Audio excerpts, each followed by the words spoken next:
তুষার ঝড়ের কারণে যখন আমেরিকার বিস্তীর্ণ অঞ্চলের জনজীবন বিপর্যস্ত, তখন সেখানকার বেওয়ারিশ কুকুরদের জন্য মানবিক পদক্ষেপ নিয়ে আলোচনায় জর্জিয়ার অ্যাটলান্টা শহরের এনিমেল শেল্টারগুলো।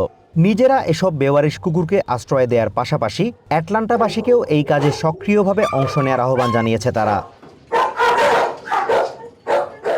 অ্যাটলান্টার এনিমেল শেল্টারগুলোয় ধারণ ক্ষমতার অতিরিক্ত কুকুর অবস্থান করায় শহরের অনেক বাসিন্দাই মানবিকতার খাতিরে নিজেদের বাড়িতে এসব কুকুরকে আশ্রয় দিচ্ছেন। ক্যালি ফ্র্যাঙ্কলিন নামে এই নারী ফুলটন কাউন্টির বাসিন্দা। সেখানকার এনিমেল শেল্টার থেকে একটি কুকুর বাড়িতে নিয়ে যাচ্ছেন তিনি। ক্যালি মনে করেন, সবার এই ক্ষুদ্র ক্ষুদ্র প্রচেষ্টা অসহায় এই প্রাণীগুলোর জীবন বাঁচাতে অনেক বড় ভূমিকা রাখতে পারে।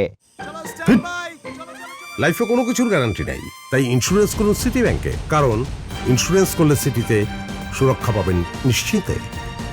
So it helps the staff out. It gives a dog a nice warm home for the storm, and you get to make a dog feel a little bit better. Kelly যে কুকুরটির দেখভালের দায়িত্ব নিয়েছেন তার নাম জ্যাক। মাথার আঘাত থেকে মাত্রই সুস্থ হয়ে উঠেছে সে। আঘাতপ্রাপ্ত প্রাণীদের জন্য শেল্টারে থাকা অনেক সময় বিপজ্জনক হয়ে উঠতে পারে বলে এই তরুণী জানান। So he's on limited mobility, which is not the best place for a dog in the shelter when they're recovering from something that big. এদিকে এই পরিস্থিতির মধ্যে পুরো সময়টা কর্মীরা শেল্টারেই অবস্থান করবেন বলে জানান client services manager Naomi Lawrence. তিনি জানান, অ্যাটলান্টাবাসী তাদের আহ্বানে সাড়া দিয়ে অসহায় প্রাণীগুলোর দেখভালের দায়িত্ব ভাগাভাগি করে নেয় তাদের কাজ অনেকটাই সহজ হয়ে গেছে।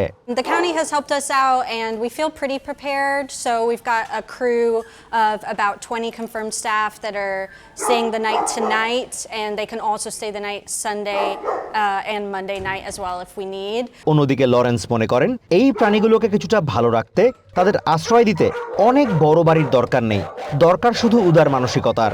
It doesn't matter your schedule, your space. It helps a dog so much more to be on a bed and on a couch. If you have a basement, a warm room.